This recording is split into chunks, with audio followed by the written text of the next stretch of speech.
Hey, what's up, everyone? This is Kirk here again at Option Alpha, and I would do a screen share of myself today, but I still have not gotten ready for the day, so I'm going to do a little bit of a little whiteboard draw video, and I want to talk about the trader's fallacy. This is something that I've actually talked about with a couple of people. Most recently, I talked about it with somebody on a coaching call today.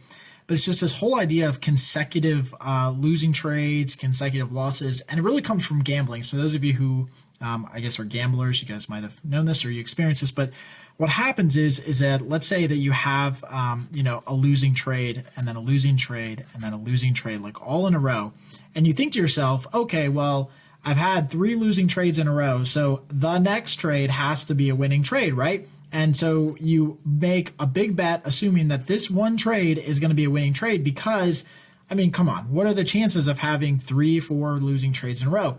And the problem with this thinking and the whole fallacy behind this in not only trading and also gambling is that you are betting on or using or thinking about it as the probability of having 4 consecutive losses, which may actually be low. The probability of seeing 4 consecutive losses in a row may be really low, but this is an independent event. And this is what everyone really screws up, is that this trade itself, which could be a winner, could be a loser, has nothing to do with the previous 3, 4, 5, 10 trades behind it, right? And so everyone goes in here and they either allocate way too much money or they do something stupid. They don't think about direction or position or strategy or anything like that, and end up not realizing that that trade in of itself is an independent event. So what I often see people doing is that they'll do, again, a trade where they'll have a losing trade, a losing, and then they'll be like, oh man, this next one has to be a winner. And then nope, it's a big loser, like bigger loser, black swan type of event. Stock makes a huge move that you quote unquote didn't see coming, right? But then, you realize at the end, you don't actually know where the market's going. And so you have, another losing trade that really compounds you and really hurts you. And so what I want to talk about, obviously, along this is just the distribution of profits. This is important because I think, when I start thinking about just the distribution of profits, and I go back to videos, you guys can go back and watch videos, from last year and even at the end of the election last year, towards the end of the election last year, we had a streak of losing trades after the election. And it's not that we had bad trades or bad entries. It's just, market wasn't favorable for what we were doing.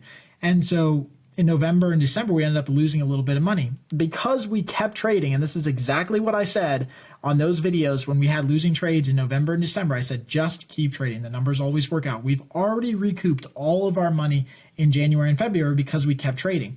And so what I'm trying to tell you here is you don't know what the distribution of profits is going to be. In the case of GDX last year, this is 2016 that we traded GDX, we had 100% winning trades in GDX. Now, look, I'm not saying that because that's, we're always going to make 100% winning trades. We're definitely not. I'm actually going to tell you that that's really too high. And I even told people at the time, hey, we've made 100% winning trades in GDX.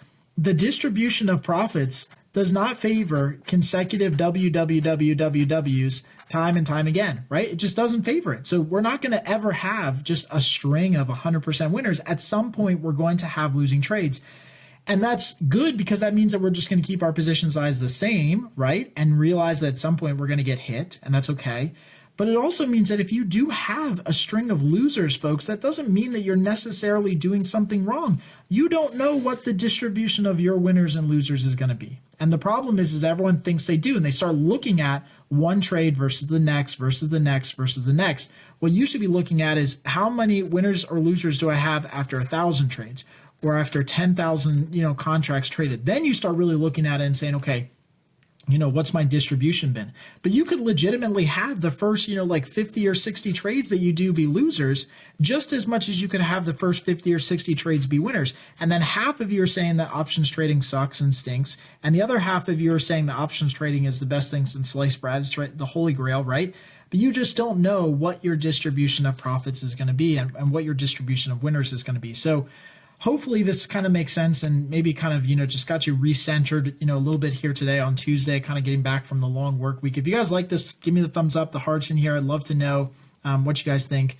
There's been something that I cover a lot in, coaching with people is just this idea. And really it kind of is like a therapy thing for, I think, most people is that they just, feel like they have to get back at the market, that they have to recoup their investment somehow by making a bigger trade the next time. But just remember what we talked about earlier, right? Every single trade is an independent event of everything else. And so you have to treat it that way. That means that even though you might be in the hole a little bit, that doesn't mean that you can over allocate on this trade. You have to stick with the program and stick with the system. So hopefully that helps out. If you guys like these, we'll be jumping back on maybe later today. And so yeah, let me know what you guys thinks. Thanks. That's how you know it's Tuesday, because I said, let me know what you guys think. Let me know what you guys think, and we'll definitely talk to you guys soon. Happy trading.